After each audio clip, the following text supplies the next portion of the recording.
Welcome to the second session of our How It Works program for the current year. This is also going to be with Scott Appel, and he'll be going over marketing strategies and the work that they're doing to make sure we have a steady flow of people. So, without further ado, here comes Michelle. Just Michelle. So I just wanted to kick it off a little bit. As I shared last week, the reason why we wanted to do this and go a little bit deeper into some of the areas is Scott, for instance, had about 10 minutes. That's a lot to cover on all the marketing and sales strategies here at the Beatitudes campus. So I wanted to give him one that's just dedicated to his work and for all of you to have a deeper understanding of what all it takes on the marketing and sales side to keep occupancy numbers at the level that we need them. So I am going to introduce my fellow Dallas Cowboy fan, Scott Apple. Thank you. Good morning, class.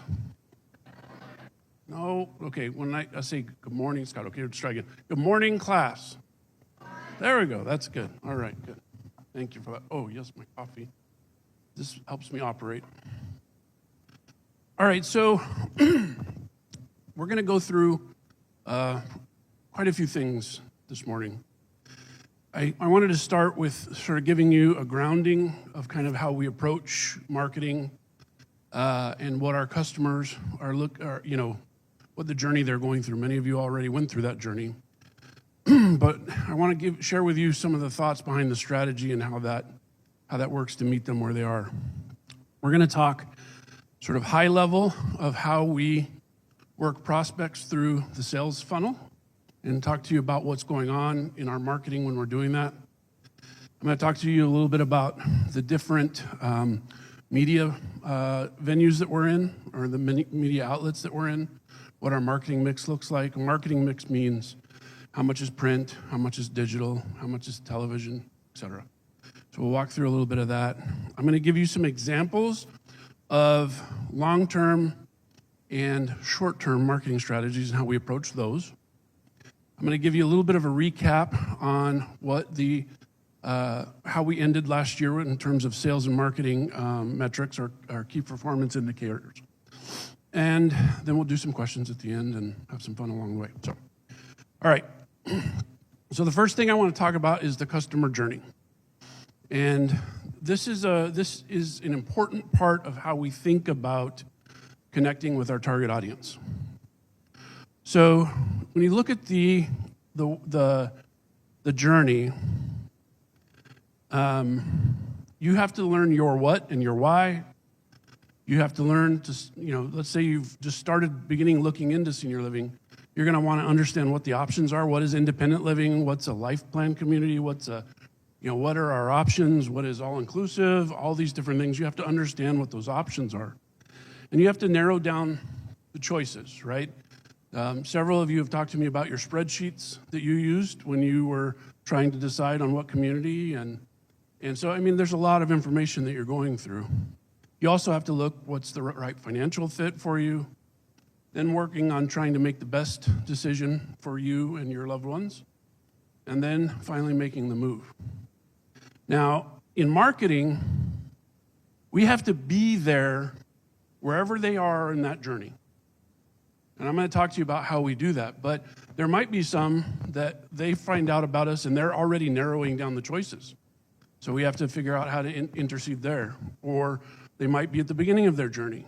A lot for independent living specifically, the journey from the time that you start to think about moving to the time you actually move is on average about 12 to 18 months.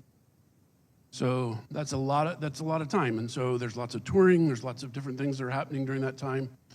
And so wherever you are in that journey, our job is to try to meet them where they are. So if I turn this journey into our marketing funnel, when you look at what the first parts of our journey looks like, they're curious and exploring. Someone really wants to get a hold of you. They're curious and exploring, right? That's part of what they're doing in the funnel, and that's the very top of the funnel. In the middle, they're learning, considering, trying to go through those decisions, and at the end, they're trying to understand and then deciding. So from a marketing function, when you're in the curious and exploring passage, that's where our long-term goals are. That's where we're working on brand awareness, brand positioning, brand name, and recall. So people that aren't ready to make the move or haven't even thought about making the move, I want to be in their head ahead of time so that when they start to be on that part of the funnel, then they start to know about us. When you're learning and considering, that's when we're doing mid to short-term goals. That's where we're wanting brand consideration. We want to be in your consideration set. We want to be one of the 5 communities that you're looking at. And so we have to continue to drive with different goals and different activities to work on that. And then understanding and deciding, right? That's our short-term goals. That's sales activation. That's where we're actually converting the leads and converting them. So when you look at it overarchingly, the beginning of the funnel is lead generation. Then we're nurturing those leads, and then we're actually converting them into residents. So that's kind of how the sales function works in regard to the marketing function. So again, this is the marketing function, long-term goals, short-term goals, and mid-term goals. And then the sales function is to continue to nurture those down into conversions, tours, and whatnot. So I want to give you an example of some different marketing strategies we're looking at for the coming year and how those work. So first off, a long-term goal is to continue to grow Beatitudes Campus brand awareness, positioning, name recall within the target audience, right? That's that long-term goal. That's who we're trying to hit that haven't even thought about making the decision. Their parents may not even be ready, but I want to be in their head so that if something happens with their parents and they have an incident, that they're thinking of us, right? So that's the long-term goal. That's what brand awareness and brand recall is really important for, okay? Short-term goals, we're always going to have those, and that's census. You hear us talk about it all the time. And that's sales, right? So if our short-term goals these are just examples, are to grow IL census levels to 90% or more, and same with AL census levels to 90% or more, then we'll have different strategies for that. Now, I mentioned before that the journey for independent living is 12 to 18 months. Some of our sales processes can get that down to 9%, or not 9%, 9 months. But that's just, it's a longer journey. When it's assisted living, that journey is a lot shorter. It can be as short as 2 weeks. It could be, someone had a fall and now they're coming out of rehab and they've got to find some place to go. And so that the time frame for decisions for AL is much shorter. Another reason why brand awareness is so important.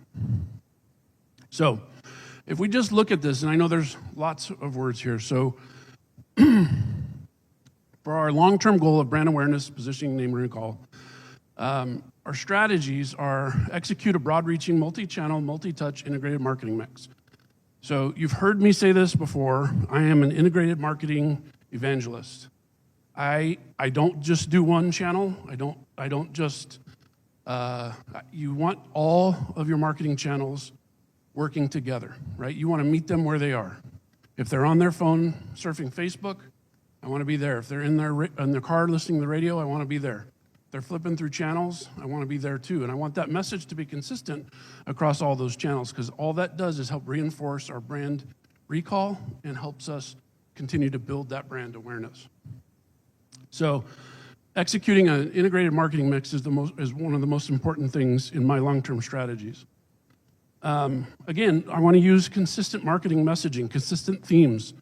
Live brightly, age boldly. We've been saying it, and we'll continue to say it. How many know the tagline to Nike? Just do it. Have they ever stopped using that? They have not. And that's because it's drilled into everyone's head. That's brand recall. So we want to do the same thing. We have consistent background music that we use on our radio ads. We continue to use the tagline when we're We have, for instance, with KTAR, we've got some very scheduled commercials. So if you think about one of the challenges with radio and with TV, when you place your buy, there's a thing called run of schedule. So you'll get maybe 10 spots a week that are run of schedule, and that means they can happen anywhere at any time.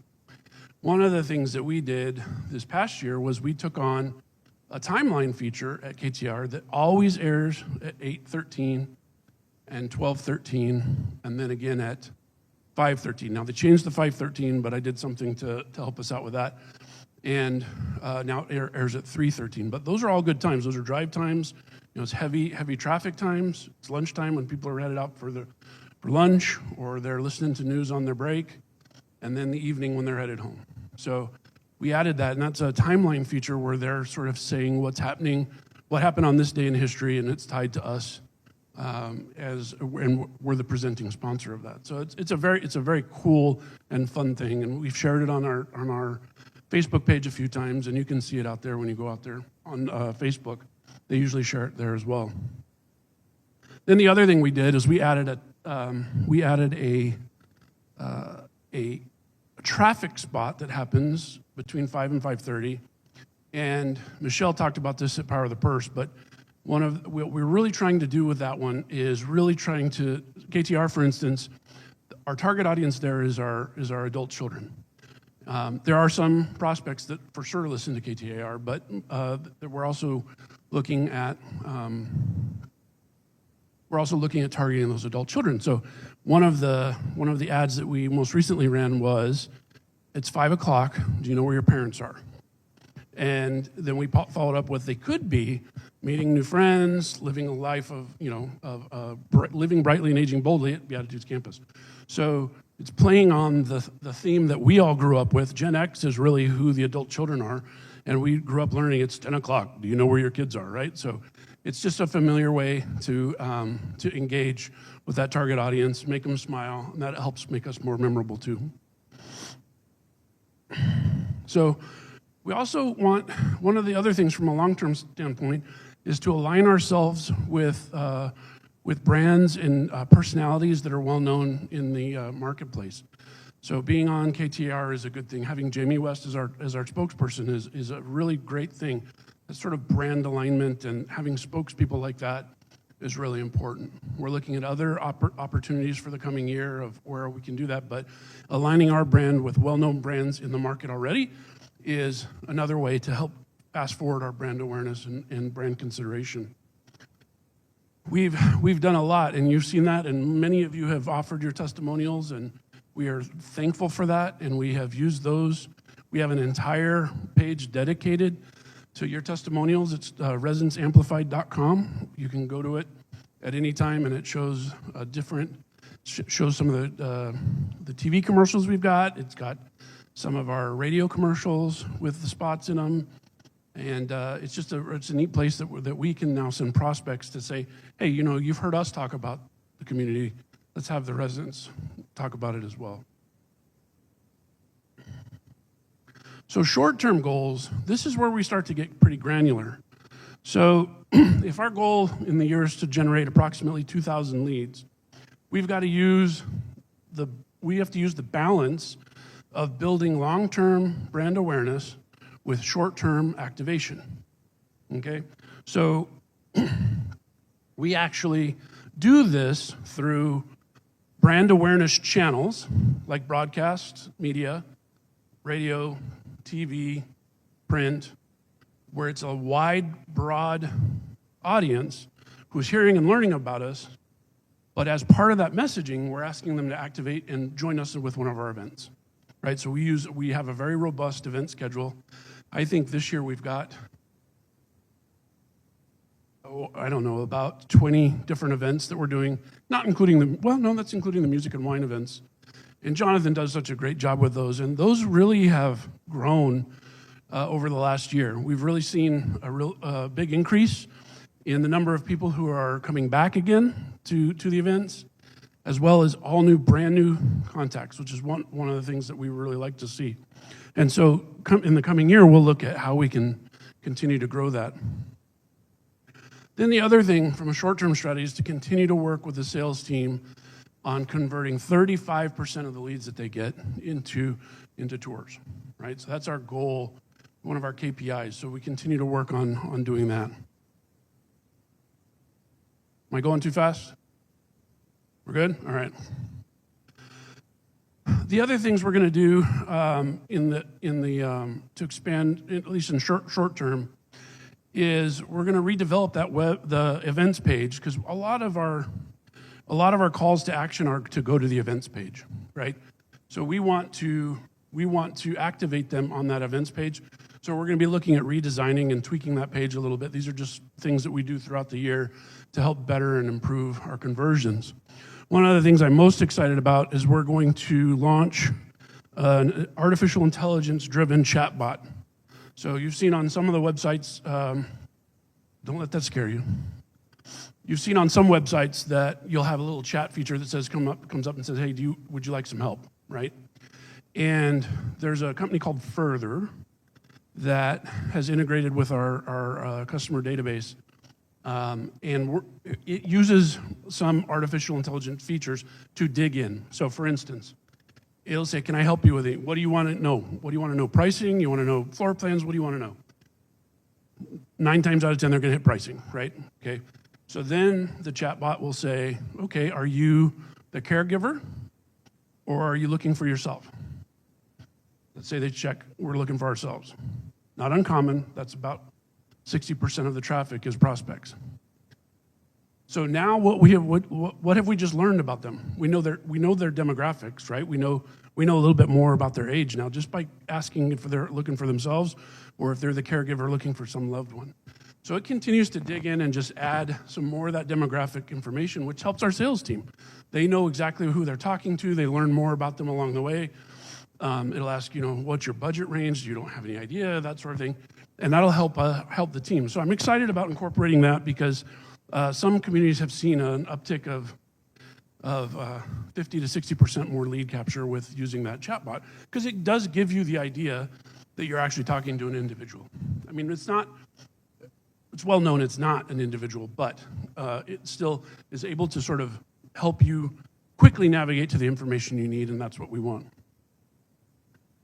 And then we're going to continue. We've created a bunch of articles over the last year, and we'll continue to do that this coming year for search engine optimization. They're designed to, we look at various topics, and we look at search traffic for those topics. So one of them we did was on sexual health in senior communities, and that was something actually very, very highly searched. So we actually did a blog post about that and pulled in some resources like Nina. There's a gentleman from ASU we interviewed for that and made a really robust article on that topic. Well, now as people start to search for that topic, we're going to come up as a place that can be that resource. So again, that's helping them in that nurturing stage of the funnel, right? People are exploring, they're trying to learn more, and that gives you one area where they could come to find it.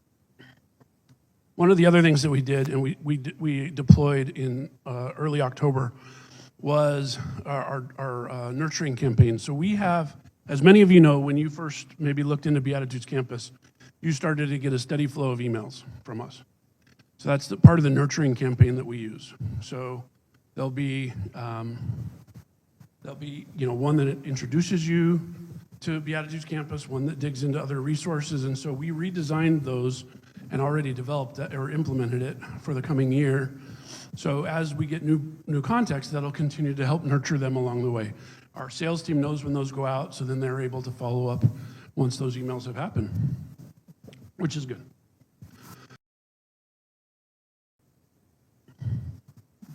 We did we've been doing some internal marketing for our healthcare. We were starting to get some feedback.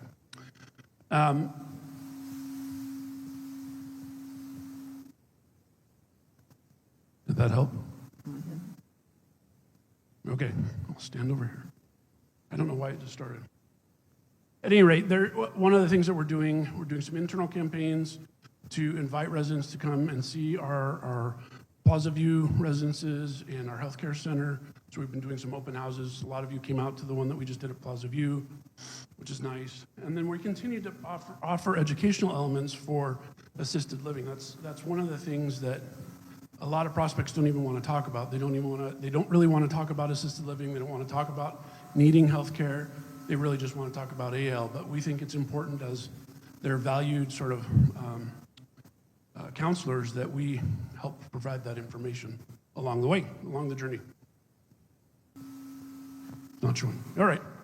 I talked about key performance indicators. These are indicators that we use to just sort of guide how the sales team is doing. So the three that we use, and many of you have probably seen this before, but it's not bad to repeat it. Inquiry to tour means the minute we get the lead, how many of them are converted to being a tour? Once they've toured, how many of them convert to move in?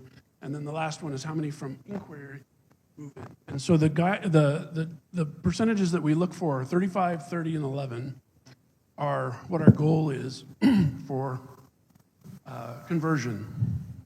Last year for 24, we landed at 29, 25, and 7. So there's some work to do on the tour to move in portion of that. And there's some we're close in inquiry to tour. This dipped a little bit lower. This is an aggregate thing, so this is all, including AL, IL, SNF, all of that. So I'll sit down with each of the individual sales counselors, look at their individual numbers, and then work with them on that. This kind of gives you an idea of what last year looked like in terms of the light blue bars are initial tours. So, right, those bars there. This line are new leads. It comes across. Those are all new leads. And so this shows you kind of what happens throughout the year. Initial deposits are the black.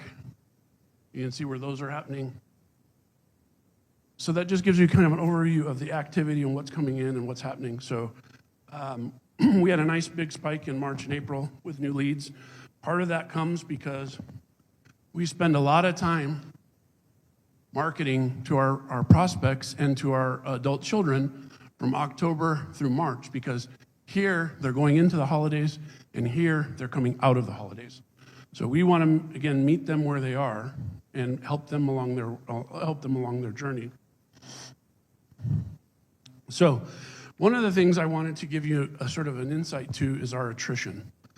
So we are working very, very hard to get move-ins for each of our areas. And I'm just going to show you entrance fee and rental in terms of our move-outs or attrition.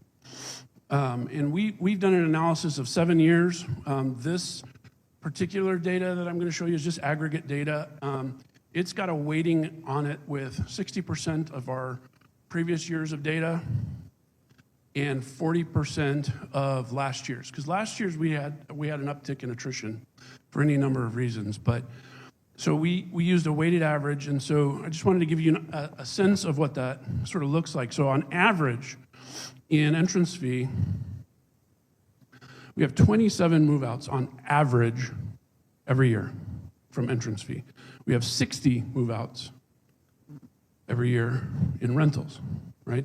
They're different reasons. Some of them are leaving the campus, or they've moved in with parents. A lot of them are moving to higher levels of care, or some have advanced to the next stage in life. So that's on average what our attrition looks like. So now, if we say that our goal for entrance fees for the year, let's say for 2025, we say, hey, we want to increase our entrance fees by 10, right? We want to all total, like we started with 90, we want to get to 100, just using round figures.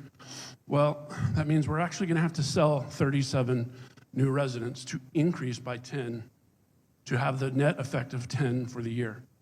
If we said we wanted 15 more rentals at the end of the year, that means we need to sell 75 more. Yeah, that's right, sorry. Wait a minute, checking the math, carry the one. Yeah, 75 new residents that need to move in. So that's kind of the impact that we had. Last year we had quite a bit more attrition that we've had in the previous years, but I wanted to give you a sort of a sense of attrition and what that impact is to actual sales. So if you think about that, let's say, 30%. So if we need tour to move in to be 30%, then to get 37 move-ins, we need about 120 tours, right? So 30% of those are converting. Well, that's 40%. So yeah, okay, 115. Move out, or so for 75 rentals, that's even more, right? You need about 225 tours. So just thinking about those numbers is what we have to look at, and then that then rolls up to be needing even more leads to convert. So the more we convert from inquiry to tour, and the more we convert from tour to move-in, that helps us enormously throughout our year of sales. So I wanted to just give you an overview of what our marketing campaign looked like last year. It'll look very similar this year. This shows you the marketing mix that we've been using. And you see we got television, direct mail, agency, miscellaneous, which we can talk about sometime, radio, Google and digital display ads, and then print ads. So this is the integrated marketing mix that I was talking to you about. So this is why it's important to be in all of those areas. So these are some of the places that we're in. And they like I said, we're working on a bifurcated marketing strategy of building long-term brand awareness, but short-term lead activation. So again, we're in these broad speaking areas like the Republic. We're in broad broadcast channels like radio, on television.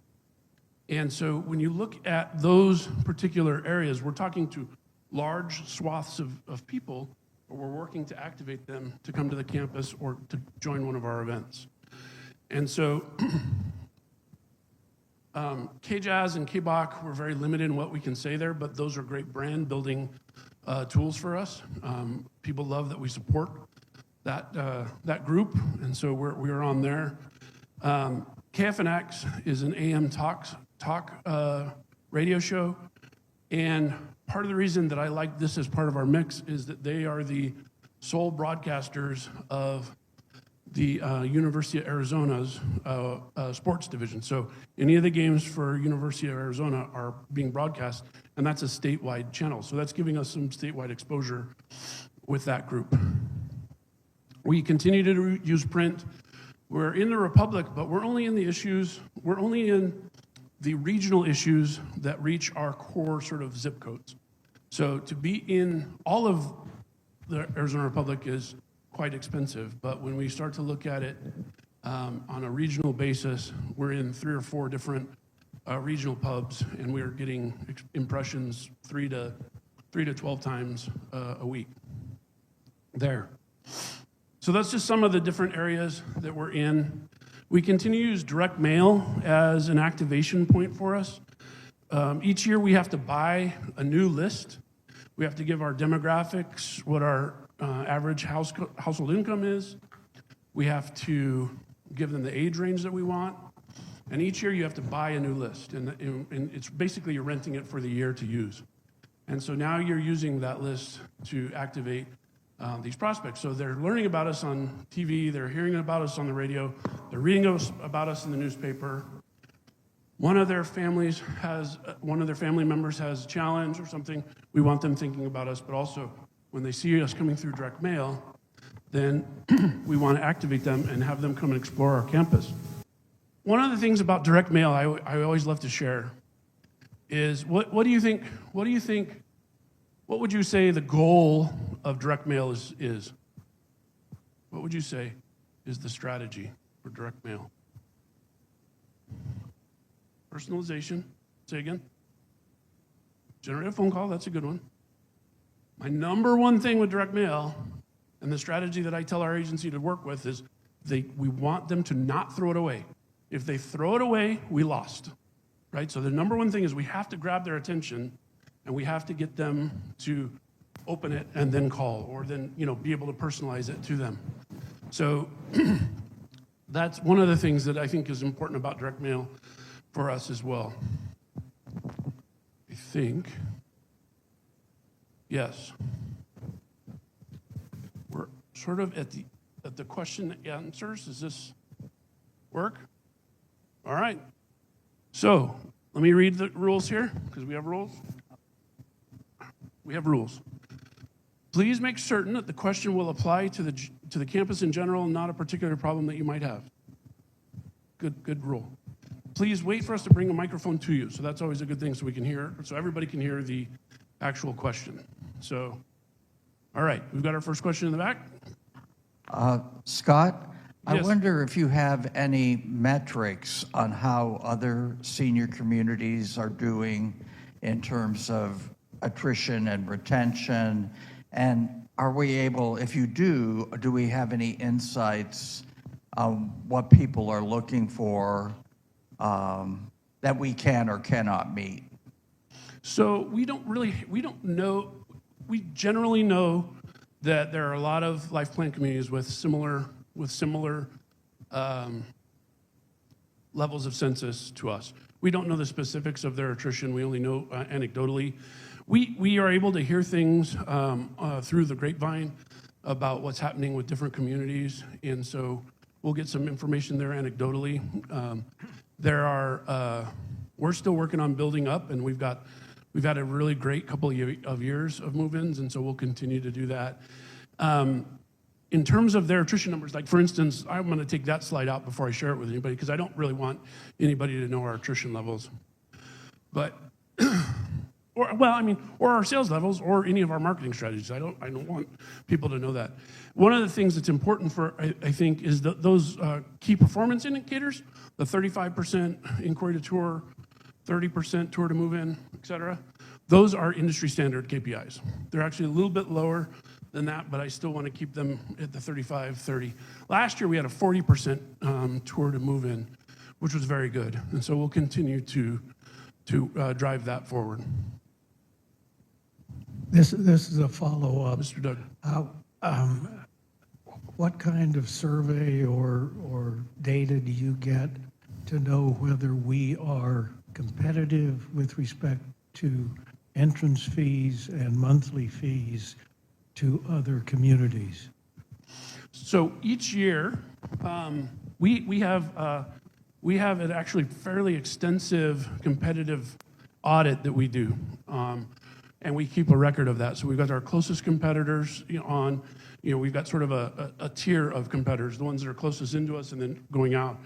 And we've looked at all of their entrance fees and their monthly service fees, and have really gauged that. Last year we did an exhaustive set before we did any market price increases, to see that even with the increases we did, we're still on the lower middle end for entrance fees and for rentals. So we're actually we're doing a pricing study by a third party as well, which will give us some additional information to see where we are and where we can sort of inch things up. Scott, can you? Oh, hi, Cynthia. Yes. Can you go back to the pie chart? The pie chart. What is agency spend? That's our marketing agency. That's that's all of the work that our agency Angel does for us, which is pretty extensive. We've got a big machine going. Just a personal insight. When it comes to the direct mail, I pay a lot more attention to the very colorful postcards than do I do the one I have to open up. Yeah. We've done a few of those as well. Oversized postcards are really nice. They just don't throw them away. So here's a fun one. I'll just tell you this. I'll interrupt Q&A for a second. So we're doing our next big event is December 3rd. That's our holiday brunch. Have you guys all been to a holiday brunch before? Yeah. It's probably one of the ways you got to know Beatitudes Campus, but it's one of our bigger events, and the theme this year is going to be mint. So it's just got so for instance, one of the punchlines on the inside is that you should come see us. It's meant to be, there's some clever things that we're doing to really enforce our personality as an organization. And one of the things I looked into was, I was like, oh, this would be really neat if we could scent the paper peppermint, right? And so I said, there's got to be a way, like a scratch and sniff or something we can do. Well, there is a way, but it's double, so we're not doing that. It's not worth it. It would have been cool, I think. Well, just, okay, survey, because that's what's also in the back of my head. How many of you like the smell of peppermint? How many of you hate it? Okay, that was what I was worried about, was that people get it and they'd be like, what is this? Oh my gosh, the whole house smells like peppermint. Terrible. Yes, sir. This might be too broad a question, but I'll ask it anyway.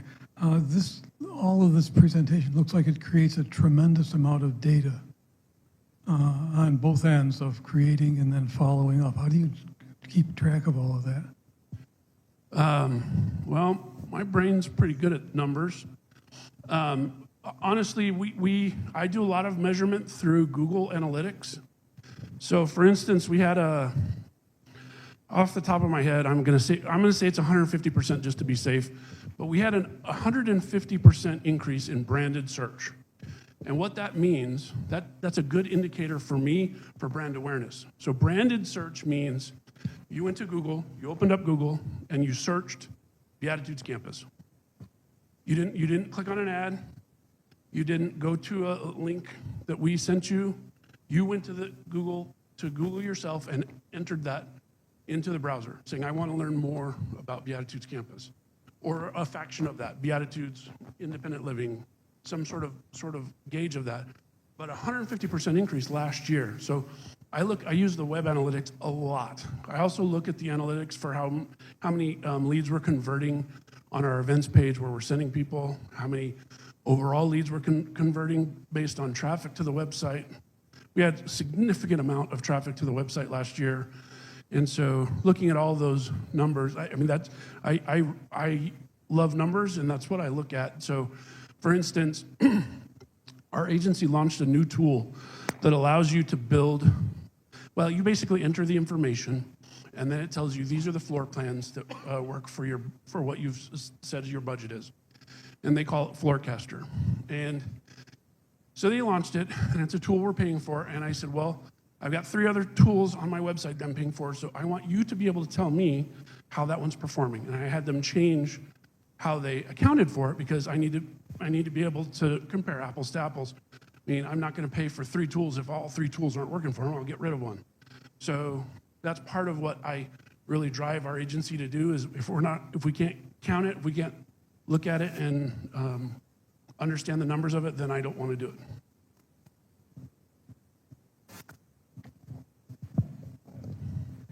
Have you ever thought of putting together an educational program that you could offer to churches, synagogues, service clubs, other organizations that could be focused, an educational program that could either be an explanation of what a life plan community is, or a broader program that would be focused on what the alternatives that are available that people face as they age? Yes, we have. So sales outreach is part was what you're talking about there, where we would create educational events. Our manpower doesn't really allow to have somebody that goes out and do that a lot, but we did just do an educational event based on that particular topic. We had the gentleman who owns Money Gauge come in and speak to a large audience to kind of explain what that is. We've got some other areas where we will work with people to help educate them on what a life plan community is, especially financial planners. We've started a series with financial planners because we've had some that have told our prospects to wait a year or wait until you see what happens with the election. So we just want to help educate financial planners as to what they're all about, or what we're all about. Scott, I did not see any place in here. You mentioned some of these special events like the Christmas luncheon. And I can remember when we were waiting to move in, that there were sort of professional attenders who would come here, then they'd go to the terraces, and they'd go to Palazzo. They enjoyed all those special events, but I don't know they ever made commitments I assume you identify some of those people, but what's the return on the special events activity? So we call, just so you know, Doug, those are called plate lickers. That's what we call them in the industry, plate lickers. And we, and that's, I say that in all goodness. Our cost for providing a meal is very, very low, which is why we love doing them here and using our food service team for that. They put on some lovely events. The return on those events is quite huge, especially because we'll have, again, at this year's Christmas brunch, we'll have our residents who will be here as well to intermingle with them and talk about the campus. And those are the things that really help accelerate things. We did a Dine and Discover, I want to say early October or late September, but they deposited and they're going to move in. And then we had somebody who came to that educational event about life plan communities, and they decided to make to deposit as well. So it's a matter of just getting with them at the right time. Yeah, I mean, it's been really fun to see those conversions happen for those events. Oh, and on the plate lickers, back on the plate lickers. What we try to do is be as respectful as possible with the people who continue to come. You never know if they're going to end up deciding one day that they've got to be here. So there's sort of a double-edged sword of that. So the ones that have been here, 5 and 6 times, we just say, hey, you came to our last event. It's time for us let's have a private luncheon just for you and Elaine's, and let's see about we're making a deposit, and we get a little bit sort of more aggressive with them, which sometimes helps, sometimes it doesn't. So, but we do try to manage that as best we can, as respectful as we can too. I don't know what influence you have over your ad in the paper, the layout. You cannot read it. The background and the lettering, the last 2 times, every time I look at it, I'm like, I can't even read this. Okay. The Do you remember coloring, the topic? You remember which topic it was? just your, for the upcoming event, December, the one really? you're just talking about. Yes. I looked at it yesterday and it was like, boy, you can't even read the reading on this. This I haven't seen lettering. Is it the North Central News one, or was it the full page, or was it the? It was the one in the local Republic? weekly thing they have for the neighborhood area. Right, the Republic. Okay. So Yeah, the part of Republic. Its Okay. last 2 times have just been awful to Okay. read. I'll take a look at it and see what it looks like. You But need yeah, to- we can control that. Oh, okay, because the color. Sometimes you don't know until it comes out in the paper, so it's good to hear that, and then we can. take a Oh, look okay, at I'll it. let you know. Every week I read it, I'm like, I can't even read this, let alone the coloring and the background. Well, it's and awful. sometimes it's completely out of our control when it comes to the paper quality that they're using. I mean, newspaper is a very poor quality paper anyway, so sometimes it can bleed through and stuff. So but anyway, I'll take a look at it and then I'll talk to the agency and see if we can adjust it. Yeah, that'd be great. That'd be great. When you've nursed a prospect along and then they move someplace else, do you ever follow up and ask them why they chose that place instead of our place? Absolutely. Yes, we do.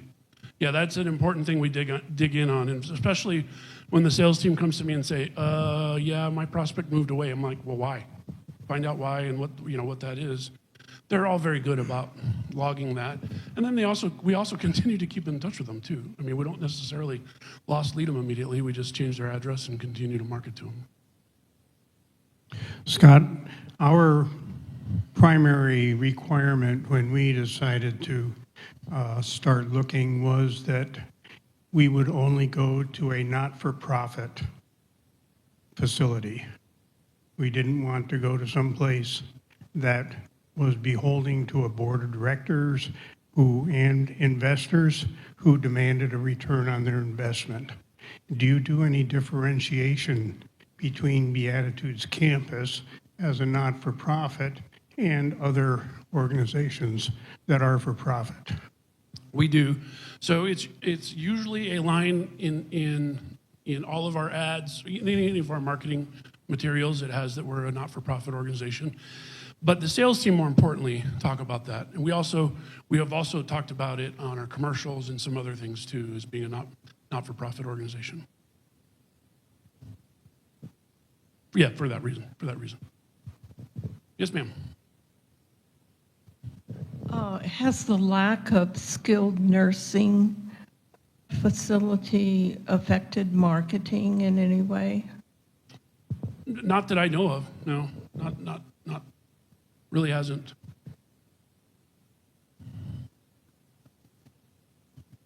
Oh, yes. Okay, so we do have a referral program for residents that we can certainly distribute to everybody about that. But one of the things that happens when you refer a prospect to us, they have to not be in our database already. That's one of the key things.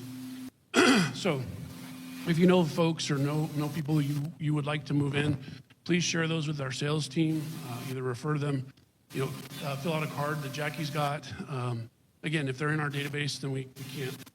It has to be a new prospect to us, but we've got a referral program that will then give you, I think it's $1,000 or something if that person moves in and stays after like 3 or 4 months time frame.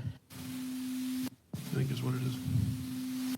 Okay. Scott, is the promenade being discussed at all with potential new residents? Not currently, no. Thank you, Scott. Just wondering whether you have any recruiting strategies specific to greater diversity in our residents. Well, the whole strategy for the marketing is to talk to everyone, which includes that. We are in a protected class. We're in a housing market. I can't go and target based on those different kind of protected classes. So that's why we use a broad brush, because we are open to everyone, so we want to talk to everyone. And then they self-select as they'd like to come in there. Part of our messaging, though, is that we're an inclusive organization. We don't shy away from that. And that's part of the messaging we use. I do think it's odd that we offer a senior product, right? It's for 62 years of age and older, and I can't target those individuals because it's protected, because of housing, right? Even though it's a senior market. So you have to just trust that Google will put your ad where it needs to go, and they do a good job of that. They want to spend your money. Anybody else? All right. Thank you. Don't forget your coffee. Can I add a couple little things? Because, I can't keep my mouth shut sometimes. Talking about the targeting, I wanted to talk a little bit about fair housing, too. Because we often, we'll hear from residents or staff going, I'm going to make up a name, Mrs. Smith just moved in to the rentals. Why did you allow her to move in? We can't steer people. We have to give people the right, just like all of you want to have the right to live in the place you want to live. We are not allowed to steer people of going, I'm sorry, you just don't qualify for independent living. Now, we can do that on the financial side, but when it comes to the physical abilities, we cannot do that. Our job then is to ensure that they are getting set up with the correct supports to allow them to live in the area they choose to live. Does that make sense? Yeah. The other piece I know Scott talked about the referral program, I would add that you all are our best marketers. We get paid to talk about how great this campus is. But in any community, and we talk about this in our field all the time, that residents' voices is what helps marketing.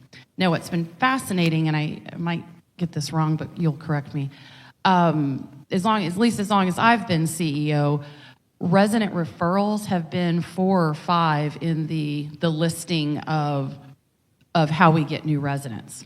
We'd love to see you in that 1 or 2 spot. We want you to live next to the neighbors you get to pick who you live next to. So that's why your voice matters. And so we just encourage you to share it with your friends, like your church friends, your networks. Hearing from you versus hearing from me or Scott or any of the sales team is going to matter even more. So I just want to put that little plug in. I wanted to add one quick thing about diversity. I mean, part of and Chuck asked me to share this as well, part of it has to do culturally with what was acceptable in that culture. So a Hispanic community, often their elders will stay with them, move into their home, and so that's a cultural distinction. So it really is sort of a self-selecting, I'm gonna talk to you and tell you what we offer and what a great community we are, but at the end of the day, if that's not what they're looking for, then they get to select, engaging with us at that point, if that's something that they want to do. Yeah, I would say in life plan communities, and we talk about this at Leading Age quite a bit too, both nationally, and this is what you find, tends to be much more Caucasian. That's just how it is. Some of that is socioeconomic. You might see a little bit more diversity in other parts of the country, and depending if they're more inner city, you see some, but a true life plan community is a majority Caucasian. So. All right, any last questions or thoughts? Well, I appreciate you all listening so well to Scott as he talks about just what it takes to keep occupancy at the numbers. Hopefully you took away that attrition number too, like just to know that, okay, we want to increase that by 10. We need to have 75 people move in, and that's 300, well, he said 220 tours. That's a lot. So when you see our marketing team running around, it's because they're trying to hit those numbers. And the higher the occupancy, the better we are, right? That's the main revenue driver for the campus. So bringing back a lot of the information that we go off to Leading Age, to Ziegler, and a lot of the webinars that we do, just what's going on in the field as a whole and the trends there. And we hope that you will find that interesting as well. So have a great day. Thank you all for being here. Bye. Thanks again, everybody. I will send out the slides as soon as Scott sends them to me. And again, thanks for coming. See you next week.